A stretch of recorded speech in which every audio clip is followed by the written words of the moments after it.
What's the challenge for you playing a team for a second time, again this season? They're good. They're fast on the outside. Their back runs hard. The quarterback is playing real good right now, and so they're. If you would have told me that they were 6-6, I'd have told you that you were lying to me. So we'll have a challenge this week. Coach DeRuiter was saying that they've changed a lot on offense since the last time they played you guys. Their quarterback's playing better. I mean, how much you look at that game, how much you look at what they've done recently when you're trying to figure out a game plan here defensively against them? Just a little bit. But they'll look at what we did, and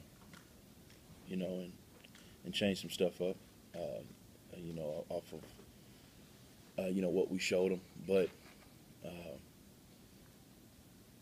any offense, I think the key is, the quarterback. He's playing well right now. So, he's the challenge right now is to get him stopped. What's he doing well right now? He's throwing the ball well. He's running the offense well. He's a different quarterback than he was against us. How do there's another thing DeRuiter touched on, there's the pieces around Burrell might be playing a little bit better right now. How have you Right. seen kind of that whole unit evolve in helping him out? Because, he did struggle there at times. He's getting more of his surrounding guys involved as far as seeing the field, and throwing the ball. The O-line's playing well also, so their whole deal is they want to run the ball first, and so that's, if that's going for him well, then obviously that makes his job a lot easier. You guys, this would be another chance to see one of the best cornerbacks in the league versus one of the best receivers in the league, and Dante and Josh Harper. Right. Would you kind of, I'm assuming you've gone back and, seen that both had their moments in that last matchup against each other. So, Right. Just your take on that battle in round two. Hopefully our guy has the best day in round two. That's what I'm rooting for. So, but he's a good receiver. He's fast, shifty, and they obviously want to get him the ball as well. So it'll be a challenge for Dante. I believe they had some big plays in that game. I think all their touchdown drives were like real short drives because one was a short field, I guess. And Right. They had a couple long plays. I guess that's, at times the season that was an issue, big plays. How do you kind of limit those? The first big run was a missed tackle, and then we didn't get off blocks. The second long run was probably a bad call by me, and that was pretty much it, I think. But for us, it's the same thing every week. Fitting your gaps and tackling, and it's the same thing for every team, every school. The same week, fit your gaps right, and you got to get guys on the ground. Haven't seen him in person and on film now. Waller, what stands out there, and what kind of challenge is he for your defense?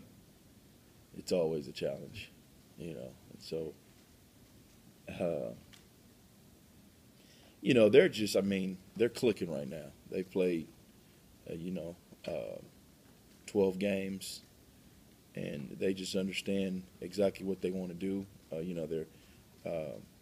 They obviously the switching on and off, I think, for the quarterback probably hurt them a little bit. But now that they have the guy they want and they know how they want to attack teams, are doing a lot better. Much better rhythm.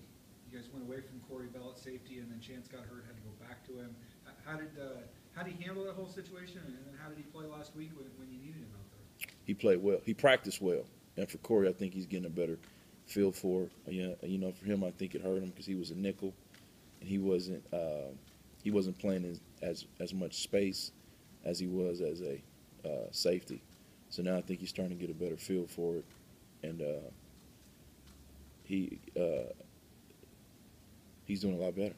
What's the biggest challenge for a guy like him to go from playing, like you said, in a little bit tighter spot to going and playing in that much more space? Just the space, as far as tackling, and having a feel for, okay, am I going for the big hit? Am I going to come to balance? Am I going to take my shot? And so for him, he just had to get a better feel for the space and how to attack certain guys in space. You guys have gotten pretty thin at safety at this point. How much of a concern is what you've got left at safety? At this point, it is what it is, right? And so, who's ever out there, right, got to step up and play. And so I really don't harp on it a lot. I'm always in that room with those guys, and whoever's playing, you got to play. You know, at this point, every team has injuries, and you just build onto it and just keep going. So we're thin, but we should be okay. How many times did you replay Vallejo's body slam in film? About 3 or 4 times. That was yeah. That was a nice body slam. I take that. I take that again. Do you have an emergency option at safety? Any of those corners that can play back there if you get in a bind? Me, and the last time I played was '99. I was probably about 70 pounds lighter back then. So I mean, we have what we have. We have Corey, Darian, Dylan, Jeremy. So we're 4 deep. Jeremy did get him for a couple drives the other day. Yes, he did. How do you look out there? How did he play? He played well. He played fast. So so he's a guy we have to keep an eye on his health. But he had a good week. So. We talked with both Harris and Sanford about this, but why do winning conference championships in particular, not like a bowl game or anything after that, but why is it the conference championship that you guys place so much emphasis on and talk to recruits about? Because it's your conference. To me, it starts off with who you're playing every year, and the big thing is you want to win, obviously, who you're playing each year, and say that you're a champion. So it's our, it's in our goal as far as we want to win that every year, and so for us to tell recruits that the teams that we're consistently playing, we're beating those teams, that means a big deal for us. You talk about kind of safety depth and stuff like that. With maybe some rotating guys going in and out of that spot opposite of him, how impressive is the year that Darian Thompson is having? The numbers obviously justify it. There are other things like him just flying around all over the place justifies it too. But you've been here a while. How fine of a year is he having for a Boise State defensive back? He's having a great year. For a kid like that he comes in every day to work. He's always watching film.